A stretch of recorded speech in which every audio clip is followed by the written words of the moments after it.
നമസ്കാരം. 28 days magic പ്രാക്ടീസിൻ്റെ 23rd ദിവസമാണിന്ന്. പ്രശസ്ത എഴുത്തുകാരി, വിദ്യാഭ്യാസ വിചക്ഷണയുമായ മേരി എലൻ ചീസ് എന്ന് പറയുന്ന എഴുത്തുകാരി പറഞ്ഞിട്ടുണ്ട്, അതിരാവിലെ വീട്ടിൽ നിന്നിറങ്ങി പ്രഭാതവായു ശ്വസിച്ചുള്ള നടത്തം ആർക്കും സാധ്യമാണ്.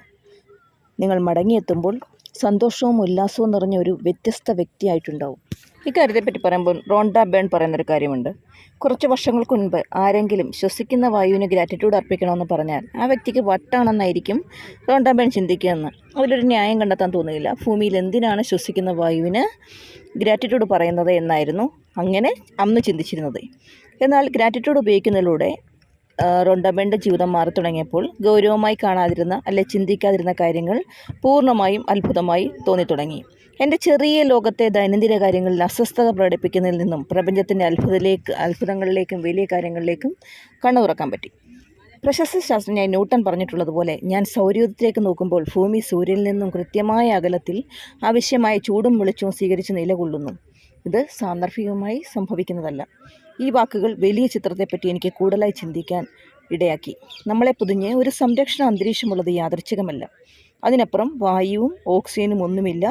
മരങ്ങൾ ഓക്സിജൻ പുറന്തള്ളുന്നതിലൂടെ അന്തരീക്ഷത്തിൽ വീണ്ടും വായു നിറയുന്നു. ഇതും യാദൃച്ഛികമായി സംഭവിക്കുന്നതല്ല.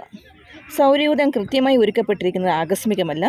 ആകാശവീതിയിൽ എവിടെയെങ്കിലും ആയിരുന്നു ഇതെങ്കിൽ വിദ്യുത് കാന്തിക തരംഗങ്ങളേറ്റ് നമ്മൾ നാമാവശേഷമായി പോയിനെ. ഭൂമിയിൽ ജീവൻ നിലനിർത്തുന്നതിന് ആയിരക്കണക്കിന് പ്രമാണങ്ങളും അനുപാതങ്ങളുമുണ്ട്. എല്ലാം കത്തിയുടെ വായ്ത്തലയിൽ എന്ന പോലെയാണ് നിലകൊള്ളുന്നത്. ഇവ മിനുക്കി സൂക്ഷിക്കുന്നത് വളരെ നിർണായകമാണ്. എന്തെന്നാൽ ഈ അനുപാതങ്ങളിലും പ്രമാണങ്ങളിലും ചെറിയൊരു വ്യത്യാസം വന്നാൽ പോലും ഭൂമിയിൽ ജീവിതം സാധ്യമല്ലാതാകും. ഇവയിൽ ഒന്നുപോലും അപ്രതീക്ഷിതമായി സംഭവിക്കുന്നതാണെന്ന് വിശ്വസിക്കുക പ്രയാസകരമാണ്. ഇവയെല്ലാം നമുക്ക് വേണ്ടി കുറ്റമറ്റ രീതിയിൽ രൂപകൽപ്പന ചെയ്യപ്പെട്ടവയാണ്. കുറ്റമറ്റ വിധം സ്ഥിതി ചെയ്യുന്നതാണ്, കൃത്യമായി ക്രമീകരിക്കപ്പെട്ടിട്ടുള്ളതാണ്. ഇക്കാര്യങ്ങളിലൊന്നും തന്നെ ആകസ്മികമല്ലെന്നുള്ള തിരിച്ചറിവ് നമ്മളിൽ ഉണ്ടാകുമ്പോൾ ഭൂമിയിലും ഭൂമിക്ക് ചുറ്റുമുള്ള എല്ലാ സൂക്ഷ്മാണുവിൻ്റെയും സന്തുലിതാവസ്ഥ നമ്മളെ പിന്തുണയ്ക്കുന്ന പരിപൂർണ ലയത്തിലാണെന്ന് മനസ്സിലാകുമ്പോൾ ജീവിതത്തോടെ അകയിതവുമായ കൃതജ്ഞത നമ്മളിൽ അനുഭവപ്പെടും. എന്തെന്നാൽ എല്ലാം നമ്മളെ നിലനിർത്താൻ വേണ്ടി ഉണ്ടായിട്ടുള്ളവയാണ്. നമ്മൾ ശ്വസിക്കുന്ന മാന്ത്രിക വായു ആകസ്മികമായി ഉണ്ടായവയല്ല. ഒന്നിനു പിന്നെ ഒന്നായി ശ്വാസമെടുക്കുമ്പോൾ നമ്മൾ ഒരിക്കലും ചിന്തിക്കുന്നില്ല നമുക്ക് ശ്വസിക്കാനായി എല്ലായ്പ്പോഴും വായുവുണ്ടെന്ന്. നമ്മുടെ ശരീരത്തിൽ ധാരാളമായുള്ള ഘടകങ്ങളിലൊന്നാണ് ഓക്സിജൻ. നമ്മൾ ശ്വസിക്കുമ്പോൾ ഇത് നമ്മുടെ ശരീരത്തിലെ ഓരോ കോശത്തെയും വളർത്തി നമ്മളെ ജീവനോടെ നിലനിർത്തുന്നു. നമ്മുടെ ജീവിതത്തിലെ ഏറ്റവും വിലപിടിപ്പുള്ള വസ്തുവാണ് വായു.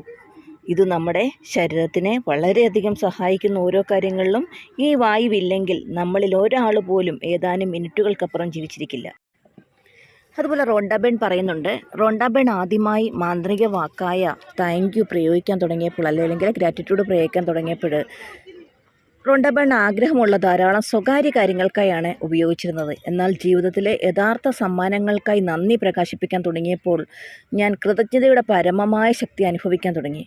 ഒരു സൂര്യോദയത്തോടും വൃക്ഷത്തോടും സമുദ്രത്തോടും പുൽനാമ്പിലെ മഞ്ഞുതുള്ളിയോടും എൻ്റെ ജീവിതത്തോടും അതിലെ ആളുകളോടും ഞാൻ കൃതജ്ഞതാഭരിതമായി തീർന്നപ്പോൾ ഞാൻ സ്വപ്നം കണ്ട എല്ലാ കാര്യങ്ങളും എന്നിലേക്ക് പ്രവഹിക്കാൻ തുടങ്ങി. എന്തുകൊണ്ട് അങ്ങനെ സംഭവിക്കുന്നു എന്നതിൻ്റെ കാരണം ഞാനിപ്പോൾ മനസ്സിലാക്കുന്നു. നമ്മൾ ശ്വസിക്കുന്ന വായു പോലെ ജീവിതത്തിൻ്റെയും പ്രകൃതിയുടെയും വിലയേറിയ സമ്മാനങ്ങൾക്ക് നമ്മൾ യഥാർത്ഥത്തിൽ നന്ദി പ്രകാശിക്കുമ്പോൾ നമ്മൾ കൃതജ്ഞതയുടെ പാരമ്യത്തിലെത്തുന്നു. ആർക്കാണോ അത്ര ആഴത്തിലാണോ കൃതജ്ഞതയുള്ളത് അവർക്ക് സമ്പൂർണ്ണ സമൃദ്ധി ലഭിക്കും. ഇന്നിപ്പോൾ നമ്മൾ ശ്വസിക്കുന്ന മഹത്തായ വായുവിനെക്കുറിച്ച് ഒന്ന് ചിന്തിക്കുക. മനഃപൂർവ്വം 5 ശ്വാസമെടുക്കുക. നിങ്ങളുടെ ശരീരത്തിലൂടെ വായു സഞ്ചരിക്കുന്ന അനുഭവം അറിയുക. വായു പുറത്തേക്ക് വിടുന്നതിലെ ആനന്ദം ഉൾക്കൊള്ളുക. ഇന്ന് വ്യത്യസ്ത സമയങ്ങളിലായി 5 തവണ ശ്വാസം സമ്പൂർണ്ണമായി അകത്തേക്കും പുറത്തേക്കും വിടുക. ഓരോ ശ്വാസത്തിനും ഒടുവിൽ മാന്ത്രിക വാക്കുകളായ ഞാൻ ശ്വസിക്കുന്ന മാന്ത്രിക വായുവിന് നന്ദി എന്ന് പറയുക. എങ്ങനെയാണ്? ഞാൻ ശ്വസിക്കുന്ന മാന്ത്രിക വായുവിന് നന്ദി. നിങ്ങൾ ശ്വസിക്കുന്ന അമൂല്യമായ ജീവൻ പകരുന്ന ശ്വാസത്തിന് നിങ്ങൾക്ക് കഴിയുന്നത്ര പരിശുദ്ധിയോടെ നന്ദി പ്രകാശിപ്പിക്കാൻ കഴിയും. ഈ മാന്ത്രിക പരിശീലനം പുറത്തു വെച്ച് ചെയ്യാൻ സാധിക്കുമെങ്കിൽ ഏറ്റവും നല്ലതാണ്. കാരണം നിങ്ങൾക്ക് ശുദ്ധവായുവിൻ്റെ മഹത്വം ശരിക്കും അനുഭവിക്കാൻ കഴിയും. അതിന് കഴിയുന്നില്ലെങ്കിൽ വീടിനകത്ത് ചെയ്താലും മതി. ഇത് നിങ്ങൾ കണ്ണടച്ചോ കണ്ണ് തുറന്നോ ചെയ്യാവുന്നതാണ്. നിങ്ങൾക്കിത് ഏത് സമയത്തും ഷോപ്പിങ്ങിനിടയിൽ നടക്കാൻ പോകുമ്പോഴും ക്യൂ നിൽക്കുമ്പോഴും തുടങ്ങി എവിടെ വെച്ചും എപ്പോൾ വേണമെങ്കിലും ചെയ്യാം. പ്രധാനപ്പെട്ട കാര്യമെന്ന് വെച്ചാൽ നിങ്ങൾ ശ്വാസമെടുക്കുന്നത് മനഃപൂർവ്വം അറിഞ്ഞു വേണം ചെയ്യേണ്ടതാണ്. ഉള്ളിലേക്ക് വായു എടുക്കുന്നതും പുറത്തേക്ക് വിടുന്നതും അറിയണം. നിങ്ങൾ സ്വാഭാവികമായി ശ്വസിക്കുന്നത് പോലെ ചെയ്താൽ മതി. എന്തെന്നാൽ ഈ മാന്ത്രിക പരിശീലനം ശ്വസന രീതിയെപ്പറ്റിയല്ല, നിങ്ങൾ ശ്വസിക്കുന്ന വായുവിനോടുള്ള നിങ്ങളുടെ കൃതജ്ഞതയെപ്പറ്റിയാണ് പ്രതിദാനം ചെയ്യുന്നത്. വലിയ ശ്വാസം എടുക്കുന്നതിന് കൂടുതൽ കൃതജ്ഞതയ്ക്ക് സഹായിക്കുമെങ്കിൽ അങ്ങനെ ചെയ്യുക. ഒരു ശബ്ദമുണ്ടാക്കാൻ ഇത് നിങ്ങളെ സഹായിക്കുന്നുവെങ്കിലോ ശ്വാസം പുറത്തേക്ക് വിടുമ്പോൾ മാന്ത്രിക വാക്കായ നന്ദി എന്ന് മനസ്സിൽ ഉരുവിടാൻ കഴിയുന്നുണ്ടെങ്കിൽ അങ്ങനെയാകാം. വേണമെന്നുണ്ടെങ്കിൽ ഭാവിയിൽ ഈ പരിശീലനത്തിൽ നിങ്ങൾക്ക് വ്യത്യാസം വരുത്താവുന്നതാണ്. ഓരോ ശ്വാസം എടുക്കുമ്പോഴും കൃതജ്ഞതയിൽ ശ്വസിക്കുന്നതായും നിങ്ങൾ അതിൽ നിറയുന്നതായും സങ്കല്പിക്കാം. ഒരു വ്യക്തി അയാൾ ശ്വസിക്കുന്ന വായു അങ്ങേയറ്റം നന്ദിയുള്ളവനായി കഴിഞ്ഞാൽ ആ ഒരു വ്യക്തിക്ക് അവരുടെ കൃതജ്ഞതാ ശക്തിയുടെ പുതിയ തലത്തിലേക്ക് എത്താൻ കഴിയുമെന്ന് പൗരാണിക പഠനങ്ങൾ പറയുന്നു. അങ്ങനെ അവർ ജീവിതത്തിൻ്റെ എല്ലാ ഭാഗവും പരിശ്രമമില്ലാതെ സ്വർണ്ണമാക്കി മാറ്റാൻ കഴിവുള്ള ആൾക്കാരായിട്ട് തീരുന്നു. അപ്പോൾ ഇന്നത്തെ നമ്മുടെ പ്രാക്ടീസ് എന്ന് പറഞ്ഞാൽ നമ്മൾക്ക് ലഭിച്ചിട്ടുള്ള അനുഗ്രഹങ്ങൾ എണ്ണുക, 10 അനുഗ്രഹങ്ങളുടെ പട്ടിക തയ്യാറാക്കുക, എന്തുകൊണ്ട് നമ്മൾ കൃതജ്ഞതാഭരിതനായി ഇരിക്കുന്നുവെന്ന് എഴുതുക, പട്ടിക ആവർത്തിച്ച് വായിക്കുക, ഓരോ അനുഗ്രഹത്തിനും താഴെ നന്ദി നന്ദി നന്ദി എന്ന് പറയുക. ഈ അനുഗ്രഹത്തിന് നിങ്ങൾ കഴിയുന്നത്ര നന്ദി ഉൾക്കൊള്ളുക.